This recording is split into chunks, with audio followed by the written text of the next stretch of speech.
What is up, everybody? Welcome back to the Hire to Scale podcast. I am your host, JP Forno, and I'm excited about today's episode because we get to learn from one of my good friends, Frank Lofaro. Frank is the CEO of Tank Advisory, which is a company that helps business owners and founders essentially build their people systems. He helps other companies determine who they should bring on board, how they should hire them, how to set up people for success once they're inside of the company. And he has a lot of experience essentially just building and scaling teams.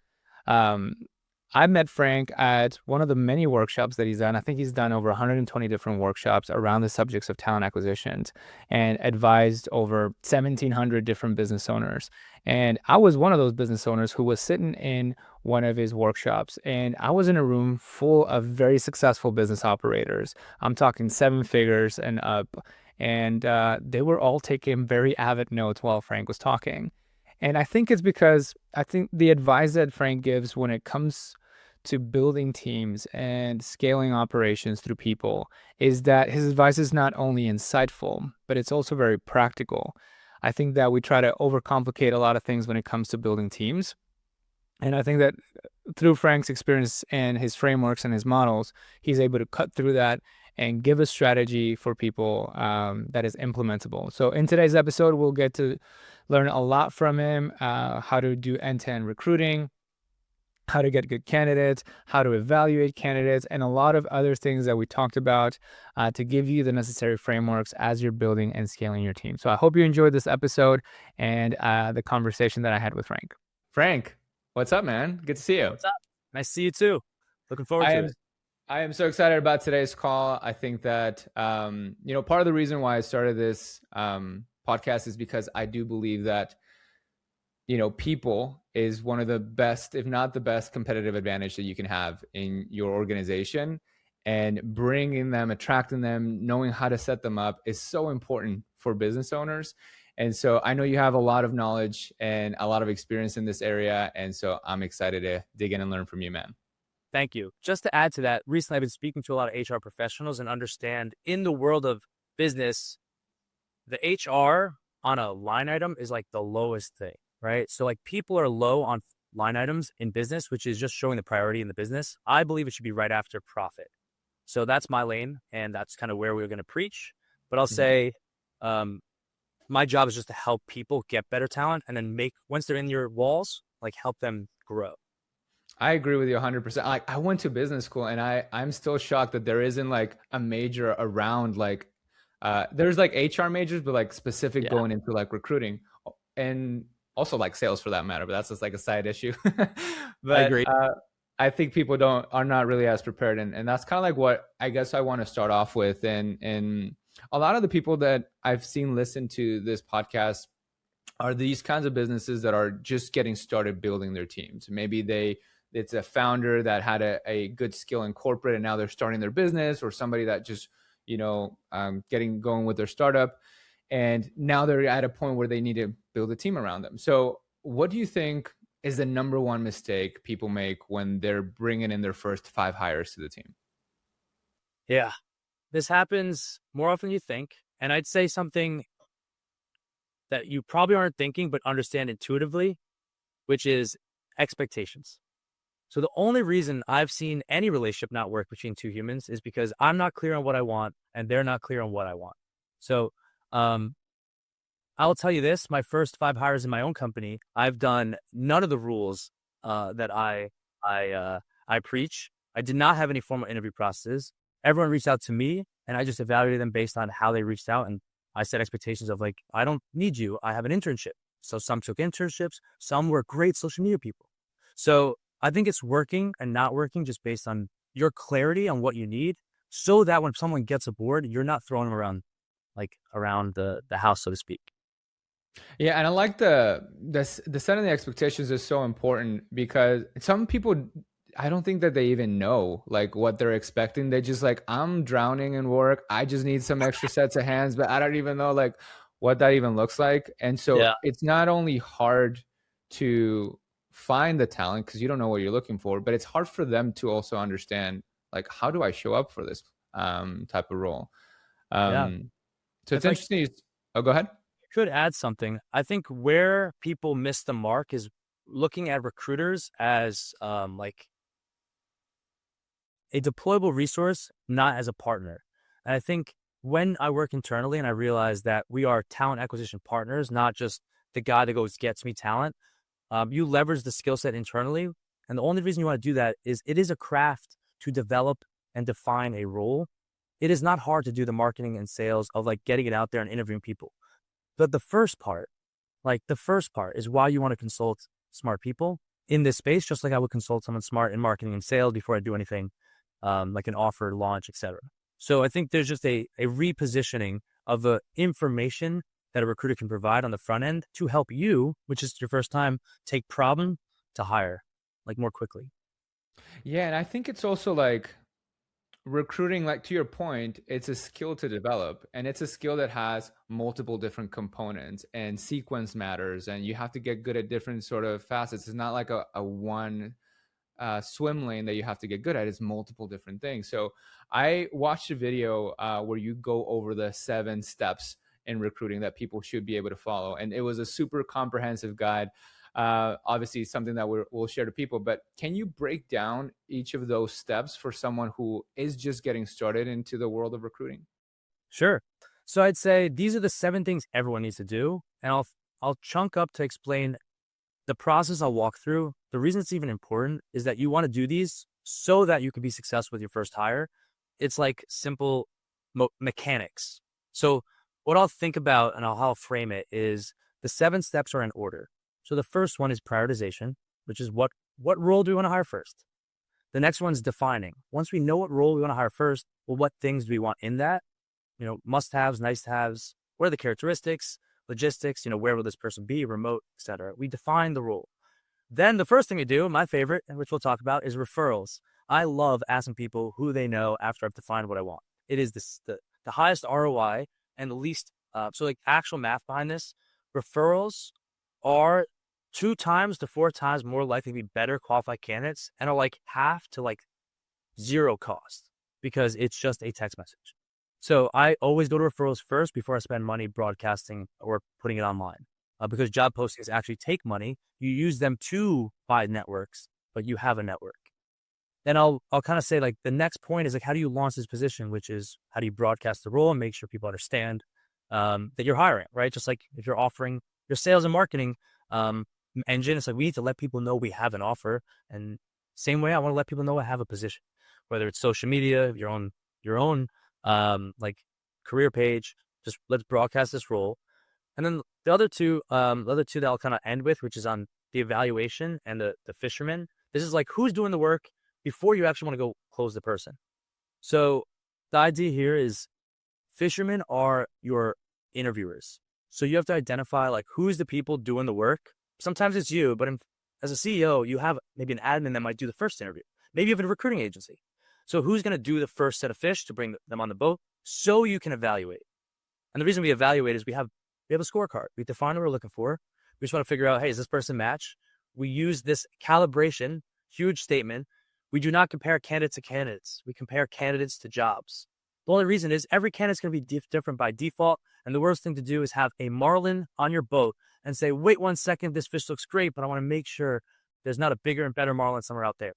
Heck no, this marlin is what you wanted. Let's define it to the job. So I would say, let's use what we wanted when we first started this 30 days ago as our benchmark. Can this person do the job? Let's compare candidates to jobs. And then the last thing is once you got your winner, how do you actually close them, right? And the question there is, how do you present offers that close? And the idea here is there is a way to strategically close business, meaning, a client or a candidate, and there is scripts and steps. And my team likes to reference that we believe closing starts in the first step, which is sharing the job salary and asking that question of like, what are you looking for as far as compensation?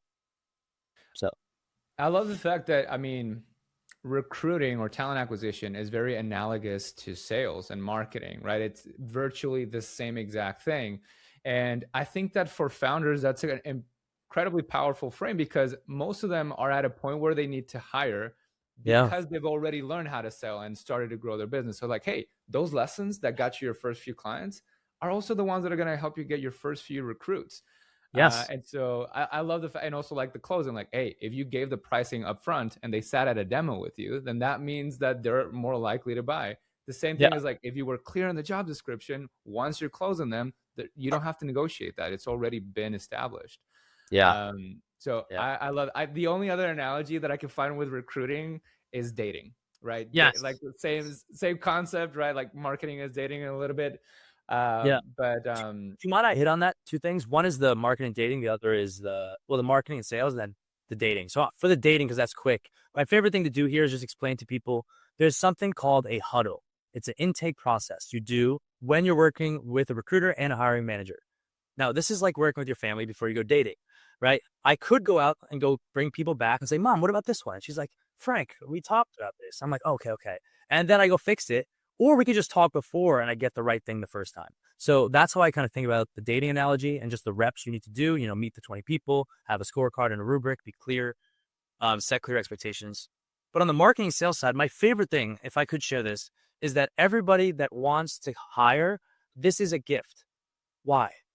That means you did make money. And now the next thing is you can buy back your time by hiring someone to do some other work, or maybe someone better than you to do work that you can't do. And it increases your capacity to solve problems in a business. So it is a gift to be able to say, oh my gosh, I can hire somebody. Now, doing it right is important so you don't waste money. The thing I'll say after speaking to like 1,720 business owners over 120 workshops is that the most common thing they don't realize is how similar it is to sales and marketing. Right. So you have to do those same functions in a recruiting process. You just change your avatar. Instead of you're focused on clients, this acquisition channel, you're focused on candidates. You have to market, you have to qualify, you have to interview and close. And it's the same as the client side, which is a breath of fresh air when you're like, oh, cool, I know what to do it. But then let's not be forgotten, there's a consulting lens you need from a recruiter so you don't just navigate the jungle and waste time, kissing frogs. And so I think that like that's super important is to get that consultation or to make sure that you're crafting this the right way, because just like in sales is like, why am I not getting deals if what I'm Yeah. offering is like a no-brainer solution? Then the flip side is also like, why am I struggling to find talent if I'm offering like attractive terms and a good salary, right? So why do you think people struggle with bringing those top talent in? Yeah. So it's not about the money.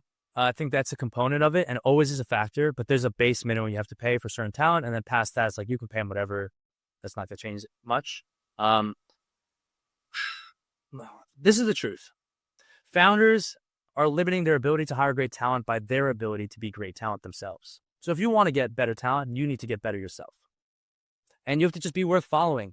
Like there is a realization that you don't want to work for let's say this. You don't want to let someone drive your car that you're better at driving at. So we have this in our own life. Personally, like my mom is never going to drive my car. My mom and I know we have an arrangement. I'm driving us to New York City and we're going to be safe. And, I will have her as a backup plan. We'll have a backup plan and she doesn't want to drive either. And there's people in our lives, right, that we know is like, I'm the designated driver here. So the idea here is that the founder needs to be good and be worthy of letting someone say, hey, you're the designated driver. You're the leader in this arena and it's worth following you. And I have a frame called driver, vehicle, fuel. And it's kind of funny because I compare myself to Lewis Hamilton. And the point is like each one of these is just a component of life and business, which is who's the driver, say you, the founder, what vehicle, what's the business, the opportunity, and then what resources, what fuel do you got to get there? Now, the most important thing is the driver. As we all know, it's the jockey, not the horse, as many have alluded to over their illustrious business careers. And I just echo into the the stands, so to speak. The reason I bring it up is that I would rather have Lewis Hamilton driving a Honda than Frank Lofaro driving a Ferrari any day of the week. And like, God forbid we give Lewis Hamilton a Ferrari. Well, in this case, actually, as the recording of this thing, it is actually not going too well in the Ferrari. But we'll just, it's Lewis Hamilton. No, but it makes total sense because I mean, I love those three things, like the vehicle, the driver, and the fuel, because those are all things that candidates either like they're looking at it subconsciously or they're looking at it very diligently. Those are things that they're going to factor into their decision to either apply or accept a job. Yeah. And I think, can I say something on that? You know it's true by if you have an interview process and a candidate's like, hey, this is a serious position for me, can I talk to the founder? If for some reason your company is so big that they don't even have the founder doing interviews, big players will be like, hey, this is like, I want to meet the driver. When you're small, it doesn't matter because everyone's going to meet you. But at a certain point, it is the most important meeting they have because they're going to look at you and be like, you're going to pay me. Like you're taking care of them. And that's the responsibility of a leader. I So remember when I was in college and the stakes were high for me because I was an international student. So I needed to stack up my resume in a way that would make it more enticing for people to sponsor my work visa, which is like super expensive. And so I was in career fairs, like, what is going to be the best resume stacking opportunity that I could take? And what I ended up choosing was not an IBM or an Intel or a CDW internship that all my friends were getting. Instead, I've decided to do a door-to-door gig hell, selling home security systems in Minnesota. And the reason why I decided to do that was the money was okay, right? Like it was comparable to the other options, but it was, to your point, it was the driver, the vehicle, and the fuel. I was like, oh, I believe in the leaders of this company. I know that I'm going to learn a ton from these guys who have been doing door to door for 11 years. I know that these guys know what they're doing because like they've been doing this for a while. And I think that for me, like, as long as my basic needs were met from a financial standpoint, what I was looking for is like, how is this contributing to my career and how is this helping me in my journey for skill acquisition? So I think that for founders who are like, hey, I'm like just throwing money at the problem, is like, no, you have to become worthy of following, and your organization has to be big enough to fit everybody else's career trajectories in them, for yes. them to be like, yes, I want to work with you. Right. Yeah. Just to hit on that, like my team, I think the way to win as a founder is set up a company for everyone else to win. Right. So when people start my company, I say, and any company I would advise, I would just say, I hire the person. I'm like, welcome. This company is here to help you grow your career. You have the opportunity and the ownership to develop your own career here. And I'll just say, as long as we are in alignment, that the work you do helps you go where you want to go, we're going to win. Now, the only reason this doesn't work is you don't communicate to me that you're not happy and not aligned, and or we grow faster than your ability to scale and your ability to scale your own talent, which is always an issue if you grow a fast business. Candidly, even me as a person went from recruiter to director of recruiting. I was not ready to scale in a company to be the head of people. I did not know HR law. So there's just limits to the game, no matter how fast the company can. If the company scales fast and it outscales your people, that's a good thing. Don't feel bad when you vote your COO. Like, don't feel bad. Like it's That's okay. where you see like these small businesses hiring killers because like they know how to like game that part of like opportunity and ownership. And so it's not something that's unavailable for people who are just getting started. Like it's just about being smart about how you craft the vision for your company. And being comfortable, yeah, and being comfortable delegating it, because I think the realization is the work you're doing, everyone would be happy to do. Like any CEO I've ever worked with was like, "Hey, Frank, can you help me out here?" I'm like, "Yeah, what do you need?" Like I would take out the trash for a CEO if that's what you were about to do. Like if you were about to do that work, I'm happy to do it. And I think where the let's think about like the pass off, where it fails, the the friction is really just the bottleneck is just in the leader's ability to delegate. I think I will always blame the process in which they delegate first before I blame the employee, to be honest. When it comes to ownership and opportunity, I think if you can pass it off and manage them well, you can win if you have a good good teammate. And so let's start by, I guess the first step that you talked about in that framework was prioritization. And I want to talk a little bit about that because maybe a lot of founders find themselves in a position of like, okay, I know I need to increase capacity. I need to bring someone on, but how do I know what my next hire should be? Yeah. So the way I think about it is that everyone should think about what problem they're solving first before they go right into hiring. And the reason I say that is you immediately usually have the common theme of people throw people at problems, right? Bodies at problems. So the framework I use is identify, prioritize, and resolve problems. You can think about it as a funnel. And what I do in my organization is I want anybody to give me feedback, clients, candidates, vendors, and I just pour in so I can identify problems. That's the first one. Then I just really ask myself, well, what out of these is actually a problem as the company leader? And I will prioritize. So simply put, I just put a 1, 2, 3, right? Just like filtering for gold, there's some stuff that falls through and some stuff that sticks. where we get stuck now is when I look at those problems and I say, hey, I know how to do 1, 2, and 3, but number 4, I don't have either the talent and or time to do so. So the way I think about it is strategically, it's like, what should my next hire be? It was like, what do I not have the time or talent to do? That is a problem that if solved would increase my ability to grow. The reason I say this is problems can be actually sometimes just a process problem or a contract/project problem, meaning it's 6 months of work. Once completed, we don't need the full-time hire. And my rule of thumb is if we don't need someone for 18 months, we shouldn't go put out a full-time job, because it is just the math's not mathing. Like, we can be honest that we cannot project past 2 years because we're a startup, right? But if you don't need this job for 6 months or more, let's just start contract so we can hire the right person with the right expectations.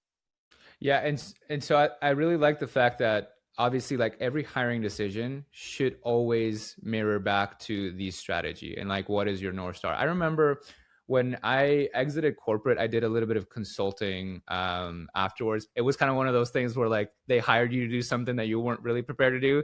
So I was like researching like all these Bain, Boston Consulting Group, McKinsey, how do they do their engagements? And what I found out is that everybody was doing, like, on a basic level, strategy is, where am I at right now? Where do we want to get to? What stands in our way? And what solutions help us go over those barriers? And so, like, when you're looking at those challenges, some of those solutions may be people, but some of them might be something else.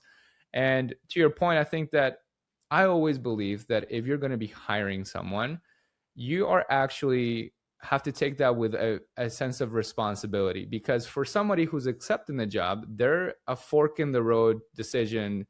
They're making that fork in the road decision to go somewhere, and that's going to alter their lives. And so there's a little bit of reverence or responsibility with that. And so to your point, like, if you don't feel like this is a long-term job, don't sell it as a long-term job, because they need to know, right? Yep. They'll appreciate you. Remember, there's 2 ways to live in life. There's trade-offs. You can take the quick win and you can hurt your career and your brand reputation. And I'd rather just have a bunch of small wins that are true, where it's like that guy that you hire for 6 months on contract that goes away, 3 years could be your COO. So I just like to maintain the people relationships, because here's the headline statement: leaders collect people. If you meet a leader and you say, cool, like, you're going to join my team, and I ask you, who are you bringing with you? And you don't have 15 people you can rifle off, I'm nervous, because that means no one would follow you. So I'd be like, why are you considering yourself a director or a COO? So Frank, when a founder, like, sometimes we see founders being a little bit more on the trigger happy side, where they're just hiring a bunch of people because they're like, oh, we're on a growth path, we need to grow a bunch of people, hire 10. Like, we see it in the VA space when somebody is just like, hey, I need 8 VAs, and then really, like, 3 months from now, when things settle in, they're like, oh, I just need like 2. So sometimes it's not just a people problem. So, like, when somebody tells you like, hey, we need to hire a bunch, how do you stop and analyze whether it's like something that a person can do, or it's something that a contractor, or it's like just a process thing, or it's a project that we need? Like, how do you diagnose what the business actually needs before hiring? Yeah, great question. So it's something called the intake process. So every recruiting process, in my opinion, should have this. You have a department, and it's just 3 steps, which is hiring managers tell you there's a problem. They tell you what they think. They can be right or wrong, but they tell you everything they think. Then you have the CEO or founder and leader tell you, hey, I reviewed it based on this. This should pass or fail. Like, they are busy. And then we have a process where we all meet together to define the actual role. When you have a qualification doc, which is really just a resource internally we use to say, hey, no person is the same in any company. Right? I've hired tons of COOs and tons of directors of marketing. I've also hired tons of salespeople, associates, etc. Every company has different values, different ways they need that person to behave, and different offers, etc. So what we've learned is that the way we prevent hiring somebody is the stopgap of, we have an intake process, and before we understand what we're hiring, and if we even need to hire, we're going to define it before we launch the role. Where people get stuck is that they say, Frank, we need to hire. They skip process. They go right to hiring, but never actually took the time to breathe and just say, what is it that we're hiring, etc. So the reason I say this is a recruiting process, the intake process, which is to help you launch the position, helps mitigate around hiring positions you didn't need. And the only way you can identify is by actually getting under the hood and saying, heard hiring manager, let's see what problems you have. And you're like, oh, dude, you didn't know, like, there's a new software that solves all this problem. And honestly, like, I think this is so tough because if someone's going with a recruiter, the recruiter has an incentive for every problem to be a people problem because then I get more placements. And so, like, if you have that's where you need to be very careful with who you're partnering with in your company. And a recruiter that will be like, hey, I'm looking at this relationship in a long term. I am okay foregoing a little bit of short term cash to save you some heartache because then I can actually help you build the team that you actually need. And so, like, I don't know if you could speak to that of like some recruiters like just going for the job versus being a consultant of people.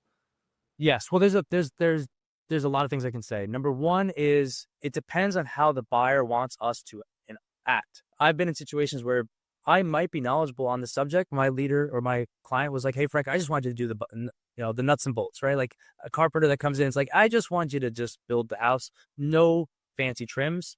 But if they engage and say, Frank, I have questions, I think there's an opportunity to always advise so that you win business in the future. Because the amount of times I told somebody, actually, bro, I don't think you should hire this.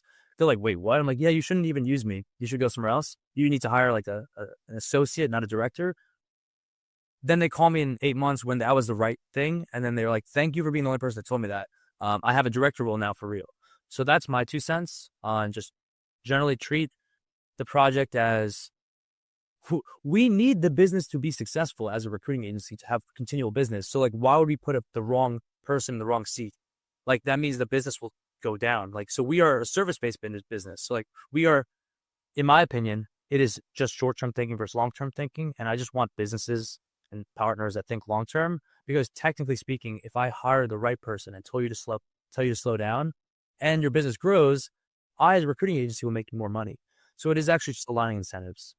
Yeah, it's business has iterative cycles, so you should never act as if this is the only time that you'll get to interact with some of these clients, prospects, or stakeholders. And I really relate to that because, for example, we don't describe ourselves as an executive agency or executive assistant agency or a virtual assistant agency. We're a talent solution provider. So, like, we are going to analyze, hey, you're not ready for a VA just yet, or you know what, like, this isn't probably like a good fit. This sounds like a 2 month project. And then when like they're like, hey, you know what, this we just built a new division, long-term jobs. We want to work with high quality VAs. Like, let's talk, right? And so, like, business is iterative, and you just have to treat it with that sort of reverence to the relationship. Now we talk about like just now, like when someone's trigger happy, when they want to hire a bunch of people, but then there's like the opposite founder where they're like, oh, I don't want to hire anybody, or like where they're like, oh, this is just I'll just have AI do this for me, or I'll just get a software. And so, like, what happens when someone's reluctant to hire or in denial that they actually need some more hands on deck? And how expensive can these problems usually get? Bad. I mean, I think if someone doesn't want to hire and they want to just try to fix it with AI and stuff like that, it can get expensive because you're just not making money. So it's the opportunity cost. The way I usually frame it to founders is I'm like, what's the goal? So I'm fine if a founder's like, I'm happy riding my surfboard, having no people I have to manage, and I make $1 million a year, doing 40 hours a week. Like, I can't try to convince someone that hiring is a good idea. What I will try to convince people to do is that if you have a goal and your goal is aligned to like growing your business, and you're in the service-based industry, the only way that I know to scale is, yes, the AI and the process improvements, but it's through your talent and your people. Because as you scale a restaurant, as you scale business consulting, as you scale any business, marketing, agency, you scale with your people. So I just look at it and say, what's your goal? If your goal is to grow this business and have people, then the arbitrage is just, what are you not good at or don't want to do that we can get someone else to do? And I just play that game all day. And if they look at me and say they don't like managing people, well, that can be maybe the first hire, someone to manage your people. So I think that's the game, which is just like, what's the goal? And sometimes talent is not the right solution. Sometimes you build a $5 million business being a solopreneur, and that is very popular amongst ghostwriting and Twitter fanatics. Like, they are really good at that, and I can't put a flame to them. I don't know how to do that. I am a people guy, and I already have a team of 5, 90 days in. So Yeah, and I remember when like the Naval Ravikant leverage pyramid first came out. It's like, oh, there's capital, labor, there's code and media, and I think that in that language he was saying like, hey, labor is like the worst kind of leverage that you can have, and I tend to disagree with it in terms of like, yes, you can get more leverage or more units per fulcrum when you're talking about like code and media, but you still need tool wielders to move those levers, right? So like, for example, if even if you're doing a media company, you need people to help build that organization. Or even if you're doing a software which code ultimate sign of leverage, who's the developer building that, right? Like, and so I think that it is at the bottom of that like leverage pyramid, but they are the tool wielders and they're the ones that actually enact or put action behind those levers. I think it's the foundation. I think it's the dirt and soil. Like it started with one person who built the company. I think is the most important thing, not because it does anything other than support the foundation, just like a pyramid group or like the base of a pyramid, like the importance of that subject. It's more of this is how I think about it. These layers are all important as far as scaling and priority. I think your most important thing is like, do we have process, coding stuff in place so we can have a good offer and scale? But the thing is, once you nail the right, like you have a SaaS business, you pick the right offer and all those things that Naval talks about, you have, right? Like any levers you can pull, coding, etc. The last one is the people, which is that they execute the idea. So I say, find the right idea, and then you still will always need either you or someone else to execute. And that's why I believe while it's at the bottom and maybe the least, it is not the one to leverage the most. You should leverage everything else first, then go to people, which is why, how do you find a high LTV to CAC machine, which is like, how do you find a business that is going to produce you a lot of cash and then throw any resource at it to make sure that it keeps going? And so one last thing about like the prioritization or how to know who to hire. I remember seeing in your roadmap that there's different sort of like exercises that people could practically do to identify like who should we bring on board. And it was like a talent audit, a time audit, or a money audit. So can you walk us through what those are and how they can help someone define who they need to hire? Sure. Yeah, this is my favorite part. So this is like the crafting of a role. So it first starts with like, hey, throw your problem in the piper and say, Frank, I can use an example. I don't have enough time to do leads to get to prospect and engage the leads that are coming in. They just show up on the sales call. So I say, cool. Is this a talent problem? Like you don't know how to engage your leads, or you just not have enough time to actually do it? They're like, hey, actually, I actually know how to do it, just don't have the time. Now, why is that framework helpful? Because the way we want to approach it is that the talent itself is either you or someone else on your team doing the work. And if they're not good at it, well, we want to move them into the next step, which is like, cool, you don't know how to do this. So you spending time on it is probably not worth it. So we need a better level talent. So once we figure out talent and time, which is like, how bad is this problem? How much do we have the time and talent to even solve it? If it's no, it's not good. And then the last is like, cool, we actually need to hire somebody. How much money we got? And then you realize you got like $1,000 and you're like, okay, like the COO turns into a VA and you call it JP. Like I'll zoom out and to restate it simpler for everybody. I'll say this. You just on a scale of 1 to 10, answer these 3 questions. How big is this problem in your business on a 1 to 10 scale? Once you answer that, just write that 1 to 10. The next is talent on a scale of 1 to 10. 10 being really confident or like not confident at all. And then 1 being I'm super confident, I'm number 1 superstar. How talented are you to solve that problem? If it's a 10, we have a problem. If it's a 1, that means you're a superstar and you can solve it. And that's why it's not a big deal and it shouldn't even be in the piper. Same thing with time. You might be talented, but not have the time to do that. So then 1 to 10. 10 is no time, 1 is a lot of time. And then the last is how much money do we actually have if we need to hire people so we know as a resource what we can throw at it. And the reason you ask these questions is you allow yourself to say, this big problem, we don't have the resources to solve it. Now it becomes something we have to go get externally, which is a hire. And I just like to use all resources and deployables in the company internally first before I try to waste external resources to go acquire talent. Yeah, and resources is such a important term here because I mean, like, if we're all founders, we need to be resourceful. So again, it's almost like saying like, I have $10,000 for a marketing campaign, or I have $500 for a marketing campaign. You can still do a campaign. It's just going to look different in scope. Same thing with your hire is like, hey, we need to solve this problem. I don't have time or the inclination to do it, but we only have this amount of budget. What type of talent can get us to solve it? And how can we think a little bit more resourceful? So I think what you need is a freedom within a framework where you need parameters around your hiring decisions. And then you know what to go out and launch before, right? Like it's like project management, right? Like I want to build a house, but I only have $20,000. So like, okay, let's shift the parameter or let's put that parameter around this project and then go out and find the materials or the people who help us build it, right? Yeah. Any recruiter that's watching this that's worth their weight in gold or has done it for a year or more knows recruiters are like project managers. Like, you know what I mean? Like, it's so cool because that is how we operate. There is like, we're managing the client, which is our team. And then sometimes it's the candidate process, which is, it's two processes at the same time. So I think there's just a really big opportunity for everyone to realize that you can totally improve your whole hiring process overnight by just fixing the process like you do with sales and marketing.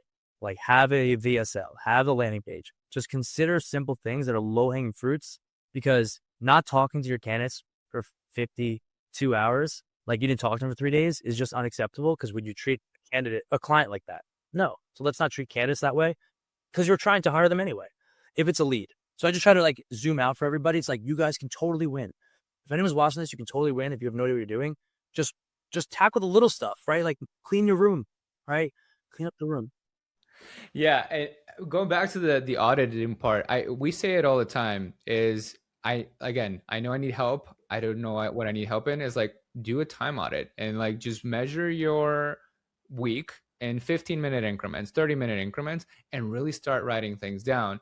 I always use this analogy that it's very similar to when you start counting calories, where like people are like, I'm eating healthy, like I'm not like going very like I'm not doing a ton of fats or sugar. So I was like, all right, start counting your calories, and then we'll really see. And then be like, shit, like I'm really like not eating as healthy as I thought I would. It's the same thing with your time. You don't feel like a lot of time is going into things that you shouldn't be focusing on until you start counting it. So it might be tedious, but it is a pre-step if you want to hire the right person and have them do the right things. Yes. And there's a lot of resources out there of just like how to do a quick time study. And it's super simple. Just literally do two things. One, if you don't do a time study, you're like, Frank, I don't want to spend the time. Just look back at your calendar if you actually organize your calendar well. And that's a representation where your time's going. Or just do the quick little like, hey, every 15 minutes, am I doing something tactical or strategic? Like, am I doing like paying bills, or am I doing like an offer call? And I think the main goal of even doing anything that JP and I are talking about is that so you can get clear on the three main responsibilities of the hire. So if you can figure out someone's going to come in and you're going to hire somebody, you know what they're going to do, maybe you don't need to do an audit. But if you're unclear of how you're going to get work off your plate, these are the resources so you can get clear, with the expectation that your output is that you understand the three main responsibilities of any hire anywhere in any company. That's how we operate. If you don't know the three things someone's going to do, I'm like, wait, like everybody from CFO to, the janitor, it's like the three main responsibilities. From CFO, it's like you manage the internal finance of this company, you help us make deals, and then you do some legal. Like I can simplify 15-page job descriptions into just 3 bullet points. And that's the clarity everyone needs in a hiring process so that both the candidate and the company hire the right person. And I think that's such a good segue, because let's say, oh, okay, we did these audits, we did this analysis, like, does the business need this? Okay, it is a person. But okay, so now it comes to the point where like let's define this very well for people who are applying, and let's define it really well for us so that we can evaluate all these options that we're going to have. And so I think you talked a little bit before about your qualification document. How does that compare to the job description, and how do you go about drafting both? Yeah, great question. So when making any of these documents, you have to consider why we're making the document. So the JD, which is the job description, is not internal. It's an external document. You consider it like sales copy. It's for the candidate. You're trying to attract them like bait. So when you think of it as that purpose, you write it differently, like a sales page, a landing page, etc. The qualification doc is more of an internal document. It's like a scorecard. No one externally should ever really see that. They'll just experience it because you're going to be asking questions to evaluate if they're a fit for the job. So how we operate is that every hiring process starts with, hey, what are the three main responsibilities? What's the scope of work? Let's put a draft job description together. And the way you make it better, in my opinion, the simplest thing to do for anyone listening today is just go to a company that's 10 times your size, look at their careers page, copy and paste what they do, and then rewrite it in a format like yourself. Because the main thing that they've realized, they've spent the time, the pain, the money to know that, hey, candidates that don't get this information don't get hired. So look at someone that's making 100 million in your industry, copy their job descriptions, reformat it with your values, your et cetera, and then post it. Now, I'll add two things that everyone I work with does to increase the likelihood you get more candidates. Number one, at the bottom, actually share the salary range and be transparent, just so that candidates can say, like, yeah, that's a fit. And then we can use that as a closing mechanism as well. Obviously, you have a budget. If you have a budget and your budget is this to this, I always tell people just do 10% less and don't post the whole budget, a little bit less, post it online. And that gives you the opportunity to make compelling offers. If you have a company that's like, hey, we're willing to overpay, well, then you know that when you get people in the funnel, if someone's really good and they're 10x the freaking output, they're worth sometimes double. So it's okay. So just pay it. Yeah. So job descriptions are really going to be, that's the first, put the salary. That's an easy win. That is stats from Indeed in 2022 said 56 or so percent of jobs still don't even have job postings, and candidates are rebelling against it. Now that's 2022. I've not looked it up since then. That's doesn't count. Well, that's just getting the state. Yeah, I agree. That's like the state law, like 0 to 200K. It's like, bro, or $1 million. But I'll say one thing about the job description that most people mess up is the first paragraph. You have to like sell it. You have to like speak to that's why you want to know who you want to hire, because in the first sentence can be like an open hook. And then you want to onboard them like, here's the opportunity you get. Here's our company. We're a rocket ship. And then role responsibilities, etc. That's the boring but important stuff. But we have to think about the job description as sales copy and write it with the idea of how do we compel the person to both work with us, see the opportunity, and understand what scope of work they'll do for what compensation. So we just need clarity. The qualification doc also need clarity. That's just from the hiring side, where we come together as a company and just define, if it's like dating, the person we want to marry, right? So we just say, here's the 3 to 5 must-haves. Here's the 3 to 5 nice-to-haves. And then characteristically, what do they think they'll behave like? Like, bubbly, maybe it's a finance person, a little bit more stern. And you want to describe these things and then walk through what's a pitch. My favorite is like, when this person's in front of us, why do they want this job? Like, what are we going to say, attract them for the job? Then you outline in the qualification doc the actual interview steps. It's like 1, 2, 3, who's owning it, what we're assessing. It's very simple. It's just I can send everyone this that's listening. It's free. It's just a document it's just a graph, like a chart. It just says step 1, interview, screening, technical culture, who's doing it, and 3 bullet points, at least what we're assessing. So we have an understanding of like, why do we even have a step? What's happening? And then I as a recruiter have the last section be what I call the Normandy plan. It's just a launch strategy to let a position get out there. And they didn't invade Normandy without a plan, right? They didn't just go like, let's go out and launch the beach. We're not going to go launch a position without a plan. So I have a process to like catapult the position into the universe so that we can get all the talent we need in the first 2 weeks. And I've strategically done this over the course of my career. And that's why our time to fills are so fast. And the only reason that's true is you intuitively will understand this if listening. You guys pull levers when you think you need them, right? Post a job online, ask our network. Okay, it didn't work. Let's go over agencies. Like all the levers that I know, I pull them all at the same time in sequence, and it just launches a position so that we can win earlier on. Which is the only reason we can spend resources and time like that is because we know we need to hire, which is why you start with prioritization. But that's my 2 cents. Job descriptions are sales copy. Qualification docs are scorecards to evaluate talent.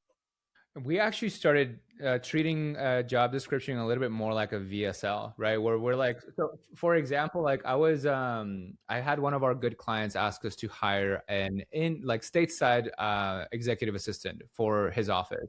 We typically don't do that. So we were like, okay, we're going to do the same sort of principles. Can you record a video as to like just explaining why would people want to work with you?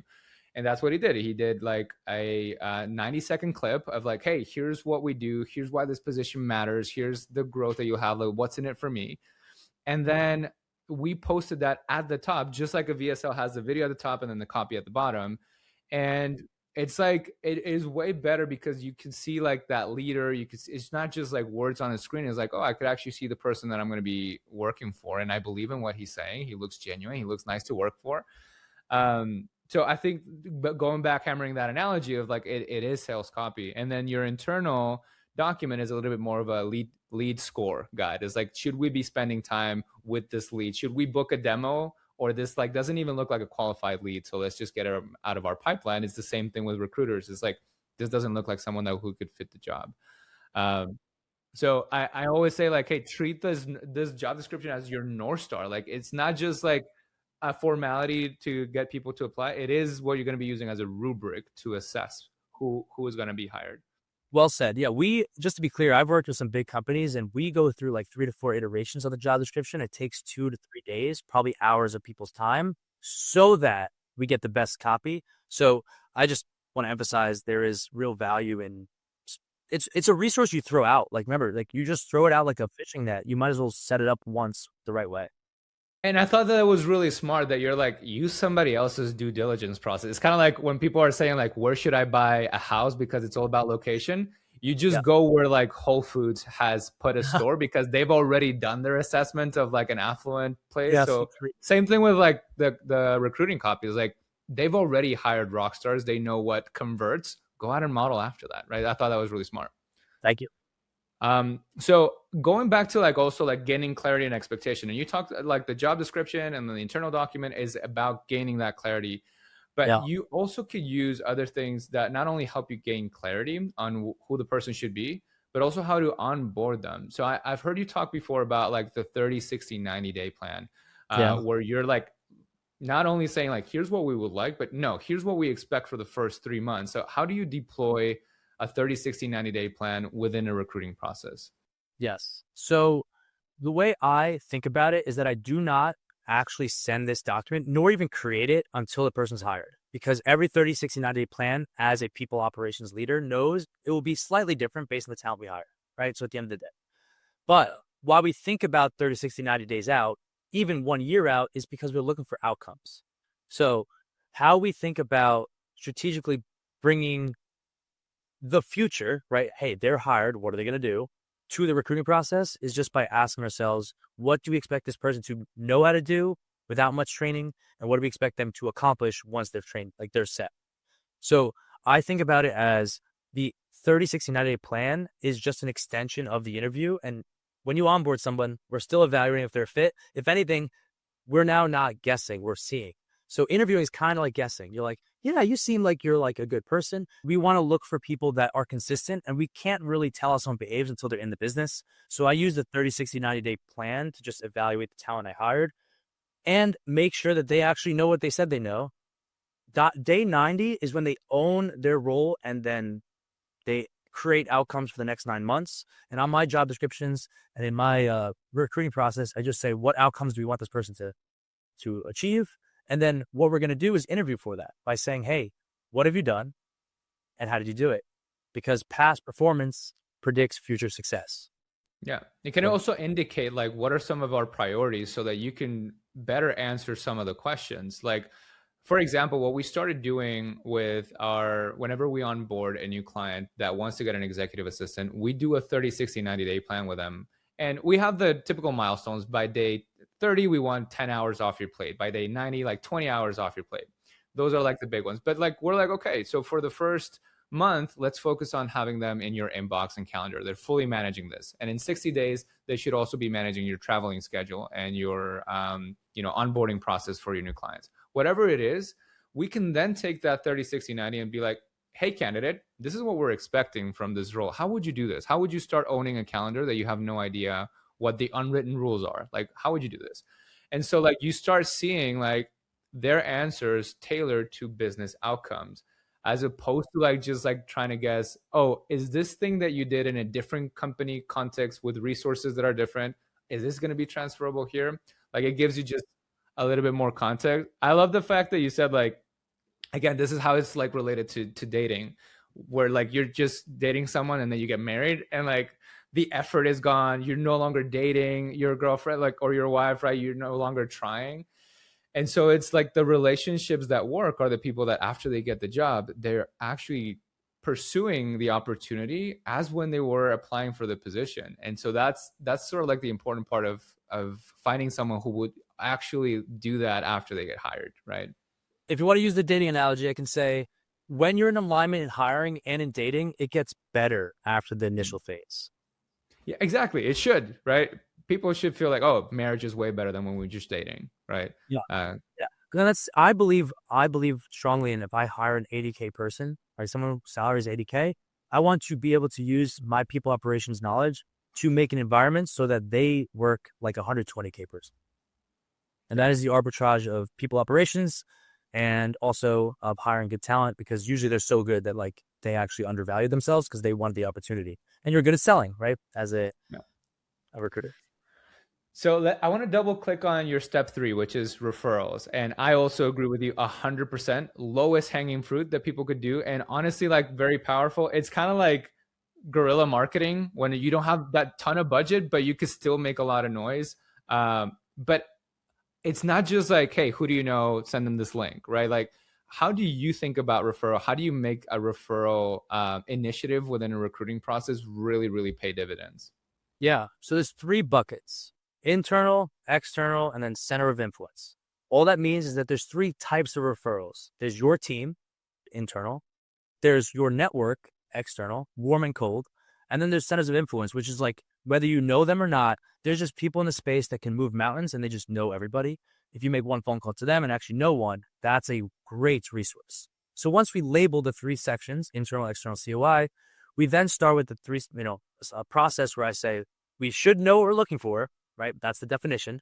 So then we just define it. Hey guys, I'm looking for this, right? So once we know what we're going to say, then we identify who we want to ask, which is going to be our internal team, our external team, and then centers of influence. So I just ask my leadership team or my hiring team to say, hey guys, obviously we're going to ask the whole team, the whole company.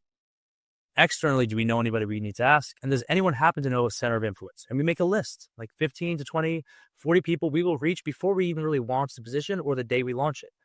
Then what happens is we prepare the steps and the scripts and send it to the team. So we teach our team how to be fishermen. What that looks like is we say, hey team, we're hiring on you, blah, blah, blah. Their role is XYZ, super important. If you know anybody, please, we ask that you reach out to your network using this script. Just copy and paste this script to your network. How you can do that is you create a list of internal, external COIs. You tell them, your family, you teach them how to do these things, and then you deploy them. Now, how do you get extra leverage on that, right? Your team you might activate 10%, 20% of your company to like help you refer, right? The loyal followers, right? And they just send you people always, right? And sometimes they're great and sometimes they're not, but at least they try and you love them for it. But how do we activate the whole company, or at least 80% of the company, not, or 50%, right? How do we activate more? People talk about referral bonuses. So to be very clear, I have a strategy where it's a referral strategy where you can get people excited because they don't get paid $500. They get paid like $25,000 to refer somebody.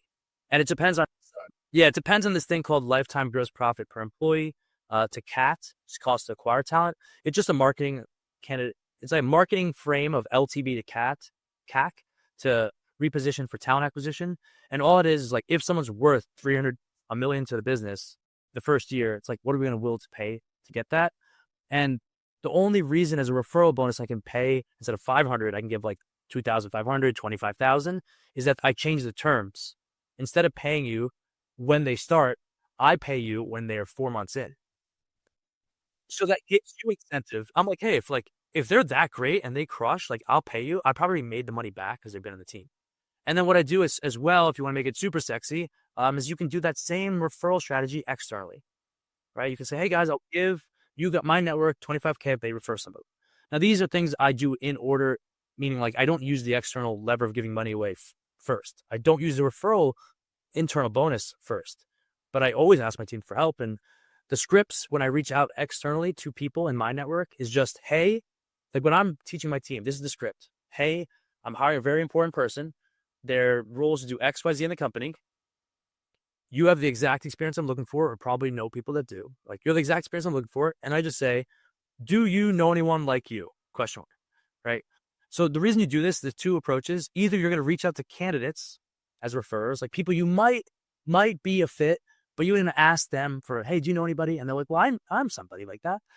Or you reach out to people that are not the candidate, but might know the candidate, which is considered a referral. And then you play the game of like, this is what I need. You probably know the people. Who I like to be specific. Who from XYZ company that you worked with? Hey, you worked at this company. The reason I've even reached out to you is you probably sat next to some really cool engineers. Who's the best engineer you know? So I'd say the best thing you can do when reach out to referrals is teach your team to be specific, which just allows you to prepare, right? If you're reaching out to a human because you have them on your name, on your list, which is 15 people, most likely you can look up their LinkedIn and be like, well, why are they even, how can I help them help me? So I like to be specific with reach outs in general. I just love a lot about what you just said, that because like it is such an easy lever to pull if you have a little bit of structure behind it. We did the same thing. Like whenever we were hiring executive assistants, what we started doing was having an internal and an external sort of campaign. And our thought was good people know good people. And so the only thing is like they need to have both an incentive and to the right tools. So we gave them like the graphic design post or the static post or the video. We gave them like, here's like the script, here's also the compensation if they get hired. Like we gave that, and we then distributed that to our internal VA and EA pool and external people. Because even like from what we know, like Indeed, Monster, all these LinkedIn are big, but I think like 50% of the people that apply through WhatsApp groups, like in our case, right? Like, so you're like, let's tap into this. Like, let's give them the tools, let's give them the script and the motivation, and they'll be the ones who are finding the people for us. Yeah, it's just going back to what Naval said. Like I'm using the lever of people, and just they're in individual nodes of recruiters that can help us find the talent. Yeah. In fact, somebody that's, if anybody's looking for like an executive assistant, here's what I usually say.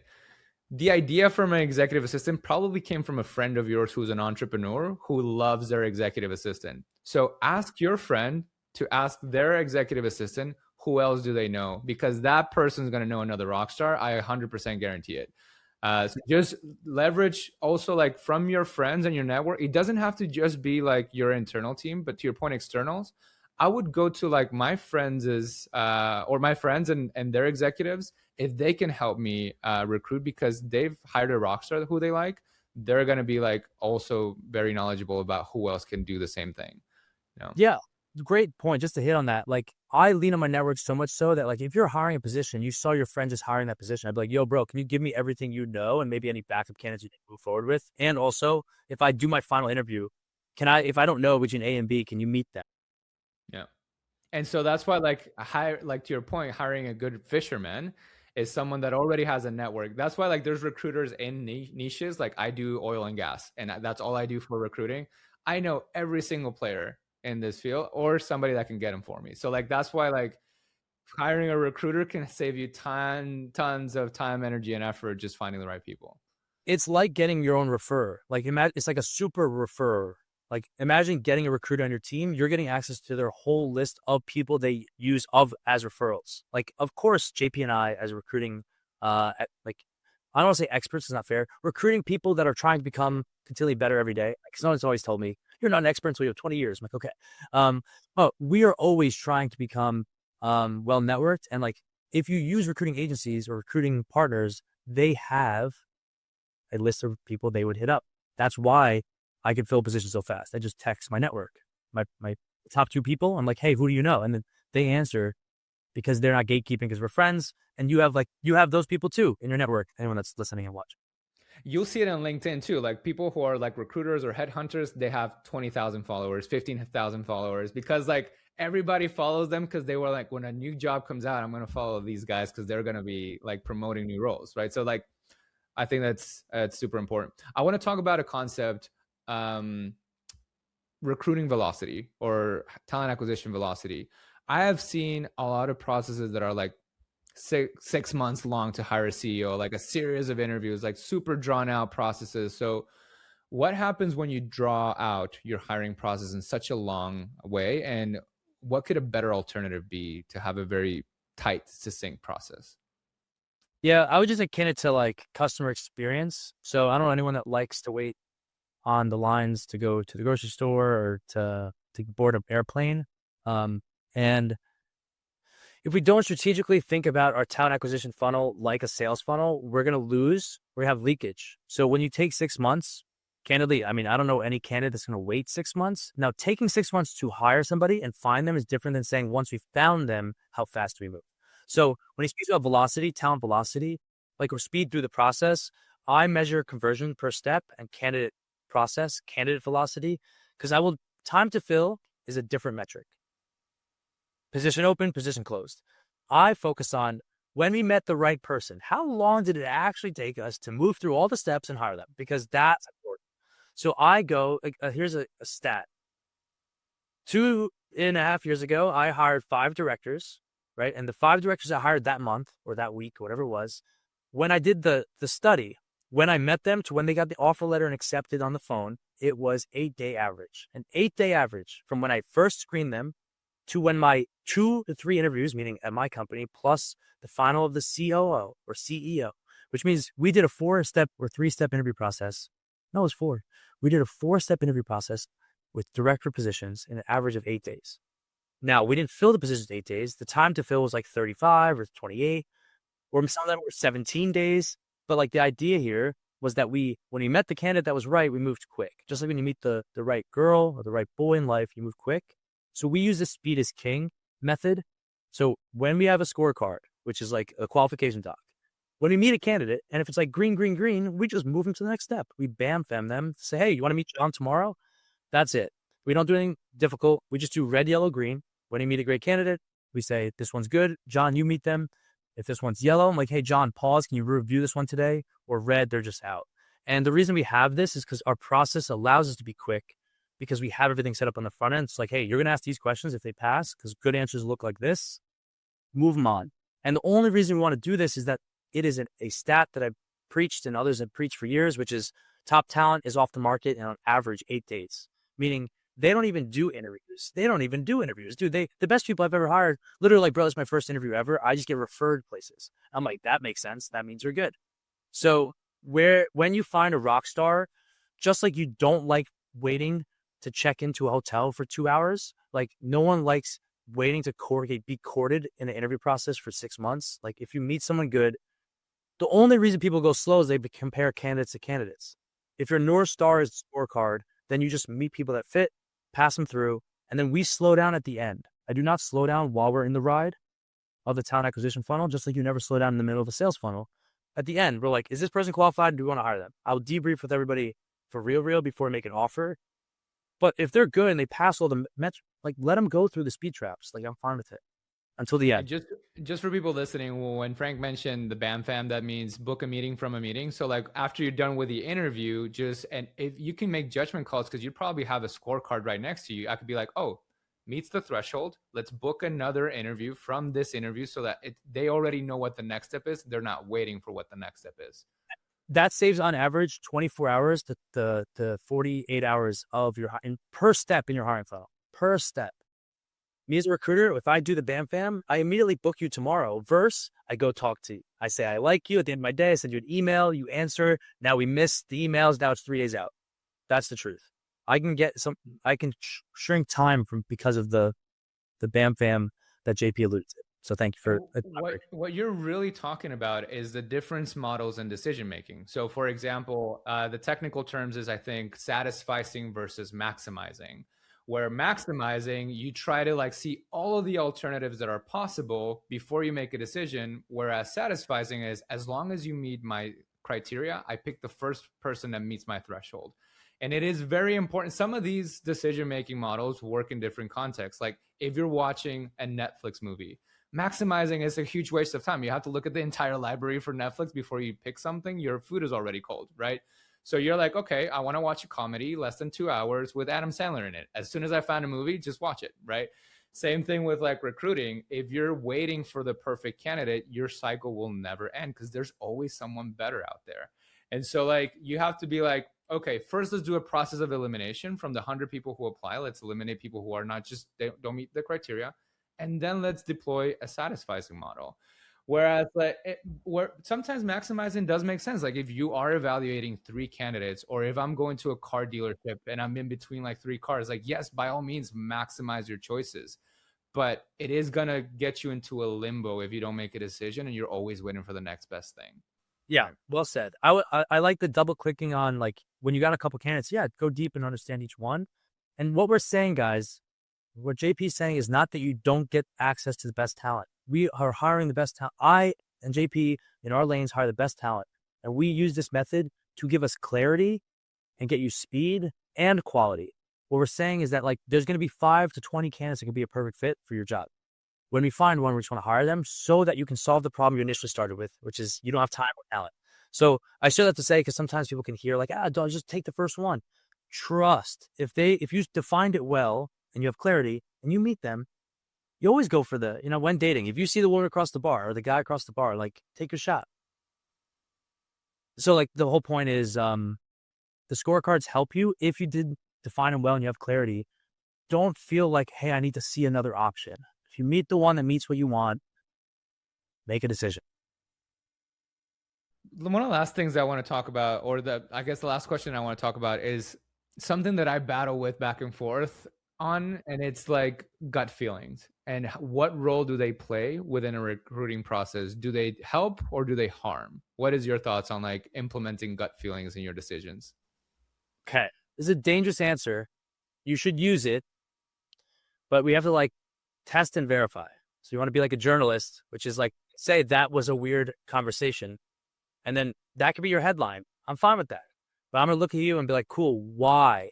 What did you observe objectively that makes you say that? And then how can we use a poke and pull method to get more details? I will never just be like, I don't like, they were weird out.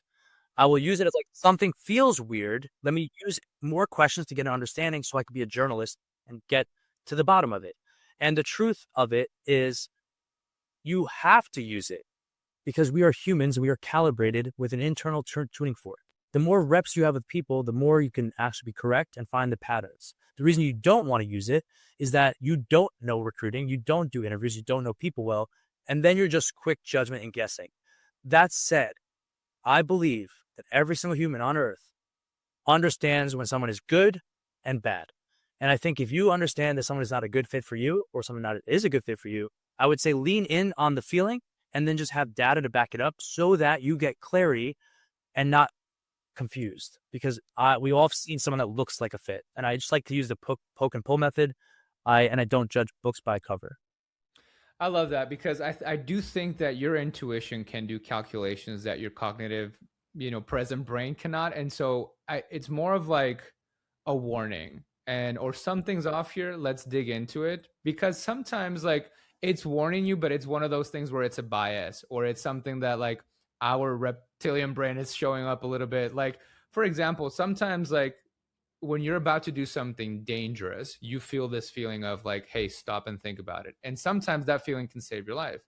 Whereas in other cases, you might feel like, oh, this is dangerous, but it's just you getting out of your comfort zone. So the feeling might be the same. So I'm like, oh, should I take this as a no, this is a good time to lean in, or this is a good time to retract and I shouldn't be in this place?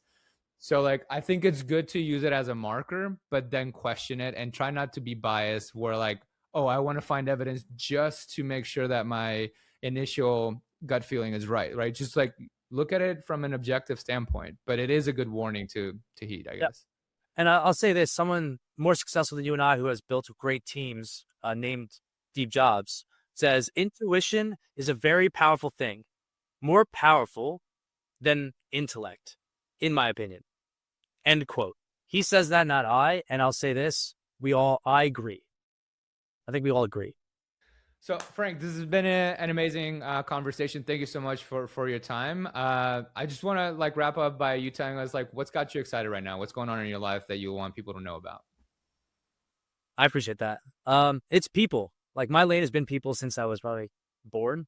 So I'm in the, let's say, lane of trying to develop my career in helping and coach people. And I had a big achievement back in the day. Not too long ago, where like a Guinness World Record was a part of it. We made $5 million in a weekend. And with that team, I learned that prepared people with process win. So my goal is just to champion that message and share it, that if you want to win in life, as long as you're prepared with the right process, you have the right people around you, and you have a winning playbook, that is a good recipe to set yourself up for success. And the only things you can do is get more better people, more better prepared, or more better playbook/process. So that's kind of the mission I'm on, which is help get people what they want through the lane of talent, right? So I shall say it differently, which is what I'm working on right now is scaling companies through scaling talent. And it's just putting process in place to get better people so those people do the work to build your business. Yeah, and I'm maybe a little bit biased here, but I've actually seen Frank on stage and with in a stage where I see or all the spectators or participants were like really successful business owners, everybody taking notes, very insightful, and these are things that everybody struggles with. So if anybody out there just like is listening in, I highly recommend reaching out to Frank and seeing what else you can learn from him. So where can people find more about you? Where can people find you if they're listening and want to just connect with you?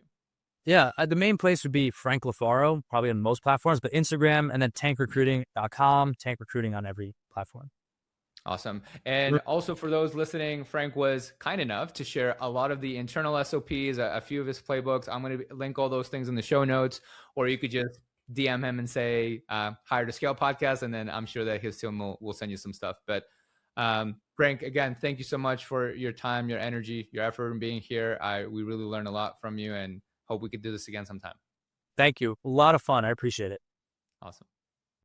All right, everyone, that is it for today's episode. I hope you really enjoyed my conversation with Frank. As I mentioned in the intro, he is very knowledgeable about scaling and growing organizations through people. And so I hope you were able to take some notes on his methodology, his approaches, best practices, because those are the things that actually work in this job market.